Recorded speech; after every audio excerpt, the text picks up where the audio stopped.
এই যৌবন আল্লাহ তাআলা এই যে আমরা পাওয়ার দেখাচ্ছি, ক্ষমতা দেখাচ্ছি, এই ক্ষমতা দেখার জন্য, পাওয়ার দেখানোর জন্য আল্লাহ তাআলা এই যৌবন দেন নাই। এই যৌবনের প্রত্যেকটা মিনিটের, প্রত্যেকটা ঘন্টার হিসাব যিনি নেবেন তিনি কে? লা তাজুলু কদামু আবদিল ইয়াউমাল কিয়ামা হাত্তা ইউসআলা আন উমরিহি। তুমি এই যে জীবন সম্পর্কে তোমাকে জিজ্ঞেস করা হবে, এই সময়গুলো তুমি কোথায় ব্যয় করেছো? আল্লাহর জন্য করেছো, ইসলামের জন্য করেছো, ইসলামের পক্ষে করেছো না ইসলামের বিপক্ষে করেছো? কথা বলেন ঠিক কিনা? এই জন্য আমার ভাইয়েরা, এই যে ক্ষমতা, এটা কিন্তু আল্লাহ তাআলার পক্ষ থেকে দেওয়া একটা নেয়ামত। কথা বলেন ঠিক কিনা? ক্ষমতা, আপনি চাইলে কি প্রধানমন্ত্রী হতে পারবেন? আমি চাইলেই প্রধানমন্ত্রী হতে পারবো? এটা বানান কে?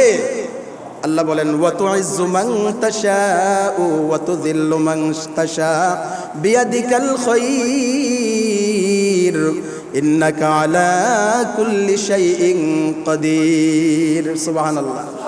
আল্লাহ বলেন আমি যাকে ইচ্ছা ক্ষমতায় বসাই, আমি যাকে ইচ্ছা তাকে ক্ষমতা থেকে নামাই। সমস্ত ক্ষমতা কার?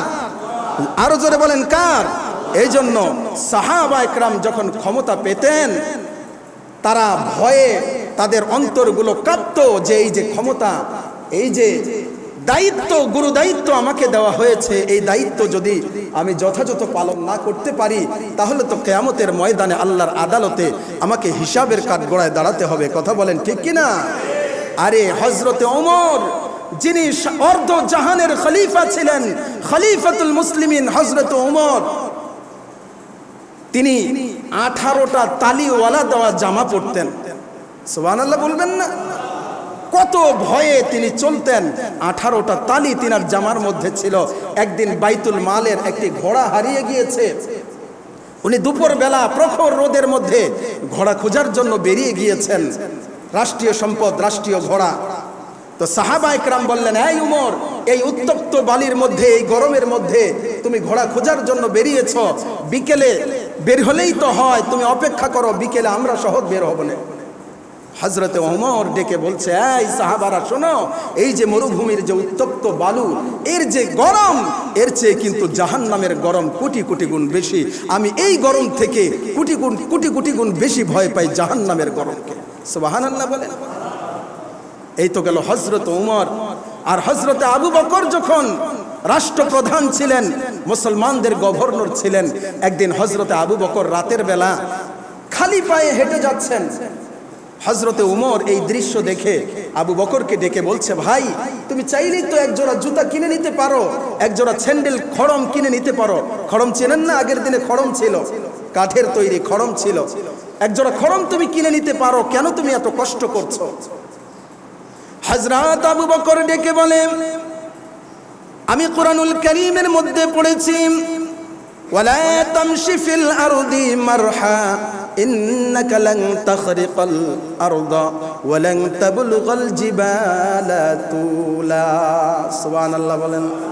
হযরত আবু বকর ডেকে বলে, ভাই ওমর, আমি গভীর রাত্রিতে মানুষ যখন ঘুমিয়ে যায়, আমি আমার প্রজাদের খবর নেওয়ার জন্য বেরিয়ে যাই, কিন্তু জুতা পায়ে দিয়ে কেন বের হই না রে ভাই?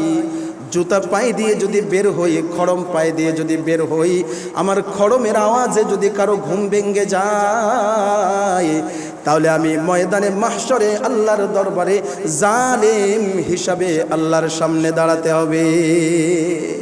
সুবহানাল্লাহ বলেন। হযরত ওমর বলেন, আরে আমি তো মানুষের অধিকার তো দূরের কথা, ফুরাত নদীতে একটা কুকুরও যদি পানির অভাবে মরে যায়, আমি ওমর রাষ্ট্রপ্রধান থাকা অবস্থায় এর কি জবাব দিব, সেই পেরেশানে আমার ঘুম আসে না। তাহলে এই ক্ষমতা, এটা কার নেয়ামত? জোরে বলেন, কার নেয়ামত? এই ক্ষমতা সম্পর্কে আল্লাহ তাআলা কিয়ামতের দিন জিজ্ঞেস করবেন যে আমি যে তোমাকে এই নেয়ামতটা দিয়েছিলাম, এই নেয়ামতের কতটুকু তুমি সদ্ব্যবহার করেছো। এই জন্য আল্লাহ বলেন, সুম্মা লাতুসআলুন্না ইয়াউমা ইযিন আনিন নাঈম। প্রত্যেকটা নেয়ামত সম্পর্কে একটা একটা করে আমি তোমাকে জিজ্ঞেস করব বান্দা। আমি কিন্তু তুমি ছেড়ে দিব না। তুমি গাফেল হতে পারো, কিন্তু আমি গাফেল নয়, তুমি উদাসীন হতে পারো, আমি কিন্তু উদাসীন নয়। মা তাসকুতু মিন ওয়ারাকাতিন ইল্লা ইয়ালামুহা, আমি আল্লাহ উদাসীন নয়। একটা গাছের পাতা যে ঝরে, একটা গাছের তেঁতুল গাছের ছোট্ট পাতাও যে নড়ে, এটাও আল্লাহ, আমি আল্লাহ দেখতে পাই। এই যে পাতাটা ঝরে, এটাও আমি আল্লাহর হিসাবের মধ্যে থাকে। চিল্লায় বলেন না সুবহানাল্লাহ, আরো জোরে বলেন সুবহানাল্লাহ। এজন্য বেশি বেশি শুকরিয়া আদায় করব কার? আরো জোরে বলেন কার?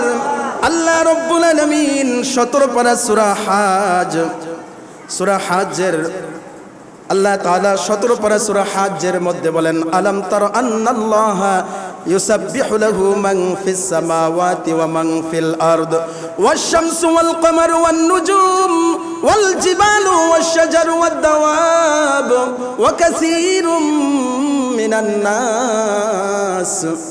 আল্লাহ আমাদেরকে সম্বোধন করে বলছে, ওরে গাফেল বান্দা, আসমানের দিকে তাকিয়ে দেখো, আসমানও আমার জিকির করে, আমার প্রশংসা আদায় করে।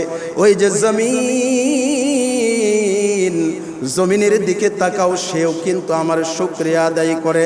ওই যে চন্দ্র সূর্য নক্ষত্র প্রতিদিন আমার কথা মতো উঠে, আমার কথা মতো ডুবে, আমার দরবারে শুকরিয়া আদায় করে রে বান্দা। ওই যে গাছপালা বৃক্ষলতা দেখো, সব কিন্তু আমার শুকরিয়া আদায় করে।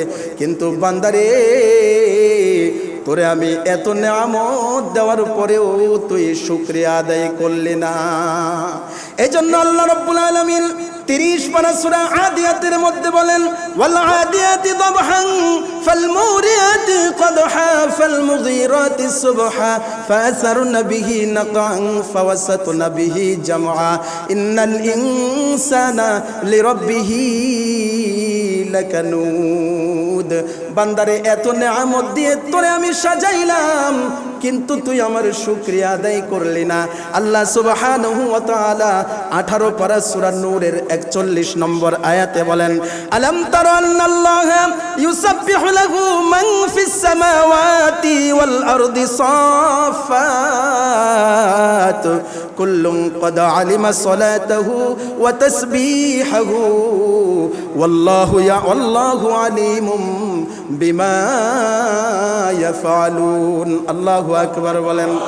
আল্লাহ আবারও স্মরণ করে দিয়ে বলছেন, বান্দা আসমান জমিনের দিকে তাকাও, উড়ন্ত বিহঙ্গ ফুলের দিকে তাকাও, ওই যে পাখিগুলো উড়ে যায়, এরাও কিন্তু আমার শুকরিয়া আদায় করে। সুবহানাল্লাহ। এই বান্দা, সকালবেলা তুমি যখন ঘুম থেকে উঠো রে বান্দা, তারও বহু আগে ওই গাছের পাখিগুলো আমার দরবারে শুকরিয়া আদায় করে। না বুলবুল বখত গুলেস তসবিহ খানিস কে হর খারে ব তসবিহ হাস জবানি।